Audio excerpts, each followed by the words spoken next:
जो उसके ड्राइवर्स होते हैं उनके लिए कंपनियां बहुत सारे स्कीम्स लाती हैं।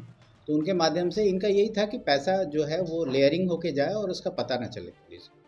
ये गैंग पकड़ा गया था, इसमें कुल 9 लोग पकड़े गए थे। मेरे को पता ही नहीं चलता था कि मेरे नाम से यूपीआई चल रहा है, और यूपीआई इंस्टॉल करके ये उसका पैसा का ट्रांजैक्शन करते थे कहीं भेज के, और फिर उसका इसमें जो गैंग था ये इंटरस्टेट गैंग था, और इसका मेन सरगना झारखंड में।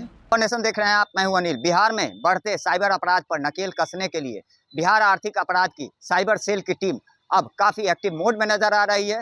कई साइबर सेल टीमों का भी गठन कर दिया गया है, जो कि लगातार इन साइबर अपराधियों पर अपनी पैनी निगाह बनाए हुए। और इसी कड़ी में बात करें तो बिहार आर्थिक अपराध इकाई के द्वारा साइबर सेल की टीम ने बड़ी उपलब्धि हाल के दिनों में हासिल की है, जिसमें बड़े उपलब्धि में अगर बात करें तो 3 मामले ऐसे हैं जो कि एक बड़ा साइबर ठग गिरोह था, जिसको कि साइबर अपराध की टीम ने अपने चुंगल में लिया है। लगभग 27 ऐसे लोगों को एनी डेस्क ऐप से जुड़े हुए लोगों को आर्थिक अपराध इकाई की टीम ने गिरफ्तार किया है। इस पूरे मामले की जानकारी देते हुए आर्थिक अपराध इकाई साइबर सेल के एसपी क्या कुछ कह रहे हैं सुशील कुमार, आइए सीधे सुनवाते हैं आपको।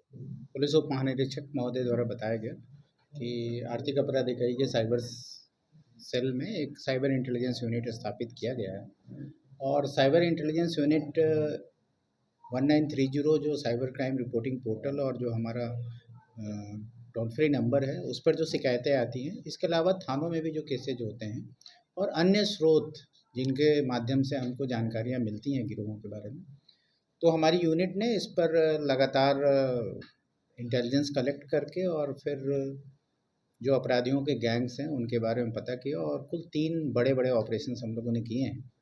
तो ज़्यादा ध्यान मैं मोडस ऑपरेंडाई की तरफ दिलाऊंगा और लोगों से, ताकि लोगों को पता चले कि किस तरह के अपराध हो रहे हैं और लोग उससे बच सके। पहला केस हम लोगों ने आर्थिक अपराध थाना कांड संख्या 8/23 किया था। इसमें गया में एक गैंग ऑपरेशनल था, जो एनी डेस्क जो ऐप होता है, रिमोट एक्सेस ऐप, उसके माध्यम से लोगों से ओटीपी प्राप्त कर लेता था, और ओटीपी प्राप्त करने के बाद उनके मोबाइल या उनका जो डिवाइस है उसका एक्सेस ले लेता था। इस गैंग का एक और मोडस ऑपरेंडाई था कि वो एक पर्टिकुलर सेक्ट ऑफ पीपल को ही निशाना बनाता था। जो बूथ लेवल ऑफिसर्स होते हैं, बीएलओज होते हैं, नॉर्मली टीचर्स या बाकी जो लोग होते हैं जो इलेक्शन के काम में रहते हैं, और मतदाता सूची वगैरह का अपडेट करना, ये सब काम होता है।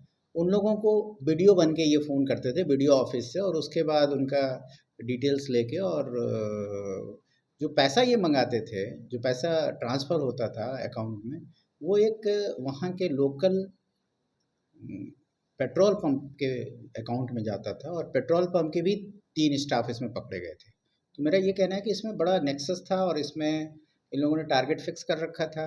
ये रिमोट एक्सेस लेते थे, उसके बाद अकाउंट जो है वो ट्रांसफ़र करके, और पेट्रोल पंप के थ्रू, पेट्रोल में पेट्रो कार्ड्स वगैरह बनता है, जो बहुत सारे जो उसके ड्राइवर्स होते हैं उनके लिए कंपनियां बहुत सारे स्कीम्स लाती हैं।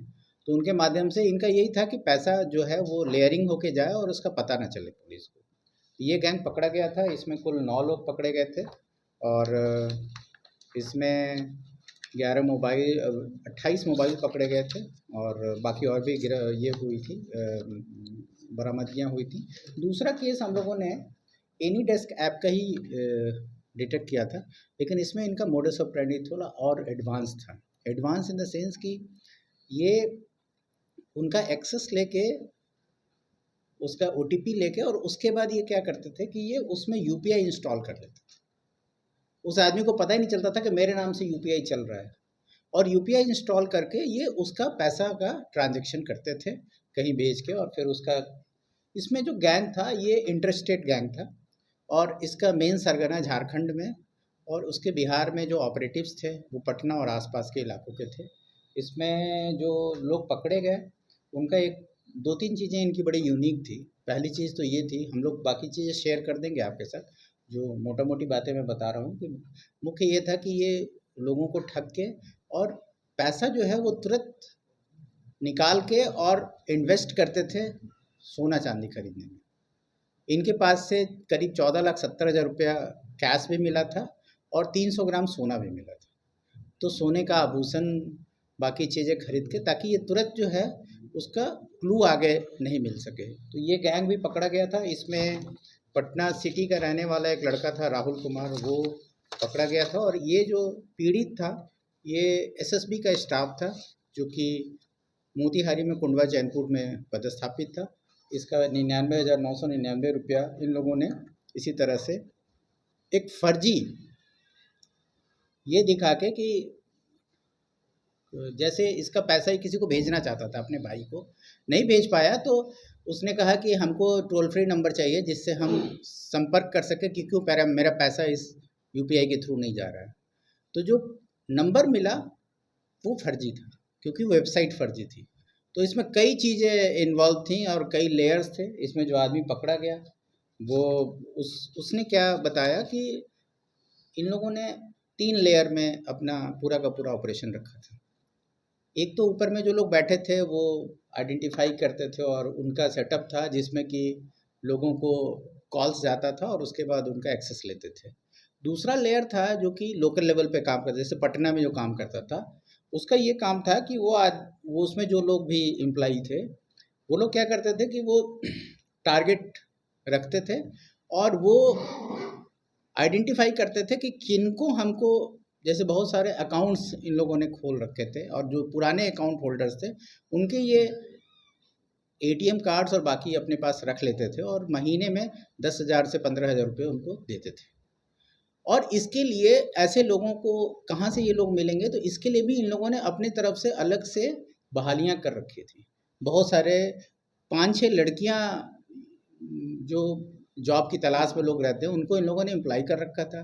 उनको हो सकता है बहुत सारी चीज़ें पता भी नहीं हो कि आपको अकाउंट खुलवाना है और हमको अकाउंट का एटीएम और उसका अकाउंट का बाकी क्रेडेंशियल्स हमको दे देना है।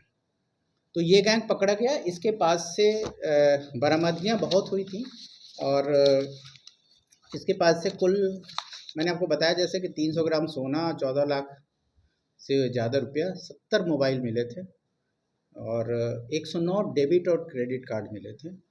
86 पासबुक और चेकबुक थे जो विभिन्न लोगों के थे। अभी हमारी टीम उसको इन्वेस्टिगेट कर रही है और भी कंप्यूटर, आधार कार्ड के डिटेल्स बाकी। इसमें जो पकड़ा गया आदमी वो जिस तरह से भी ऑपरेशन करता था तो ये बहुत सारे लेयर्स में करते थे और जो मेन आदमी था वो झारखंड में बैठा हुआ था। तो झारखंड पुलिस से भी हम लोगों ने संपर्क किया है और वो आइडेंटिफाई हो गए हैं और जल्दी ही उनकी गिरफ्तारी हो जाएगी। जाहिर सी बात है, अगर बात करें तो साफ तौर पे साइबर सेल के एसपी ने बताया है कि इस मामले में लगभग जनवरी माह 2023 से अब तक 300 से ज़्यादा ऐसे बड़े साइबर ठग गिरोह के लोगों को गिरफ्तार किया गया। वहीं करोड़ों की राशियां बैंकों में होल्ड भी कराई गई है, जिस बाबत लोगों से अगर बात करें तो एक आग्रह भी किया गया और अपील भी की गई है कि लोग इस एनी डेस्क ऐप जैसे कई ऐप ऐसे हैं जो कोई साइबर ठगों द्वारा स्वचालित संचालित किए जाते हैं, जिस पर लोग जागरूक हो और ऐसे साइबर ठगों से बचने की अपील भी करते नजर आए हैं। लगातार हमारी छोटी बड़ी खबरों से अपडेट रहने के लिए देखते रहें न्यूज़ 1 नेशन।